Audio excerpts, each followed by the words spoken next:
Si analizamos las tasas de interés, vemos que estas tasas vienen a la baja, considerando que durante la pandemia y hasta la fecha la tasa ha pasado de ser casi desde un 7% hasta un 2,9%.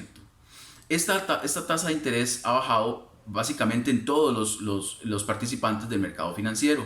No obstante, los últimos meses la baja principal que se observa en la tasa básica pasiva se debe principalmente a la disminución en la tasa de interés de los bancos públicos. No obstante, si analizamos la tasa de interés por plazo, si vemos la tasa a un mes, a 6 meses y a 12 meses, podemos observar que la tasa a 12 meses es la que registra la mayor disminución. Y la tasa a un mes y a 6 meses tiene una disminución levemente inferior a la que se observa a un año.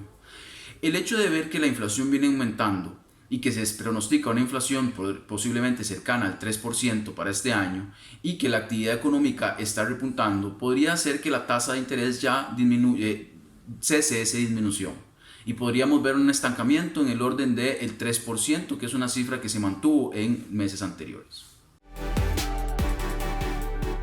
La evolución de los precios ha sido positiva.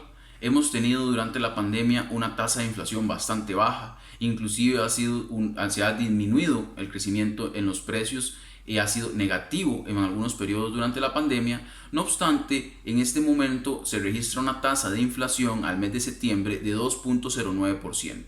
E inclusive el dato el mes de octubre que acaba de ser publicado muestra una tasa de inflación del 2,5%. Esto muestra un incremento en los precios que no se había visto en los meses anteriores ni el año anterior con respecto a la pandemia.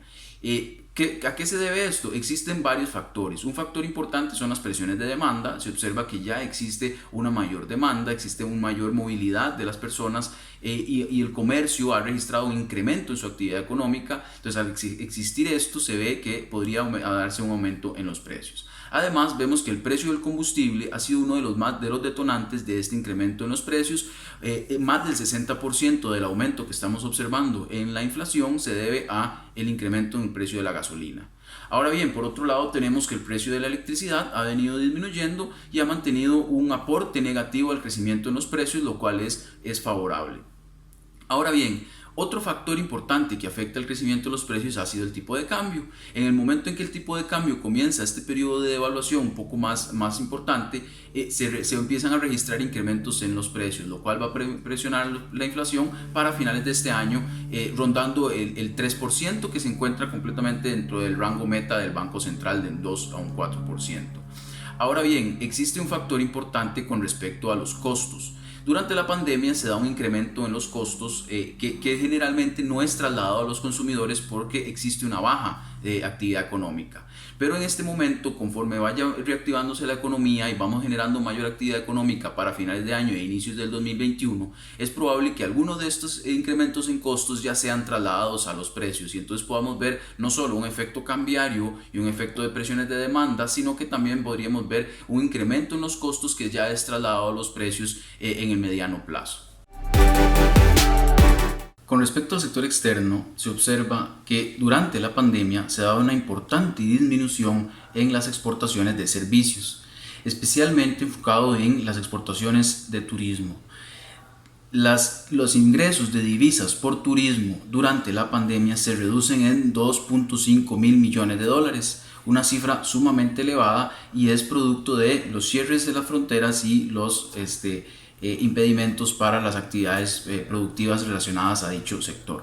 Ahora bien, las exportaciones de bienes no registran una caída tan importante, específicamente la disminución se da en el segundo trimestre del 2020. No obstante, se recupera para el tercero y cuarto trimestre del 2020 de forma importante y a un nivel mayor de la pérdida que observamos en el momento de inicio de la pandemia. Ahora bien, para el segundo trimestre del 2021 se observa un repunte de las exportaciones de bienes en donde aún así se genera una ganancia importante con respecto a las pérdidas anteriores.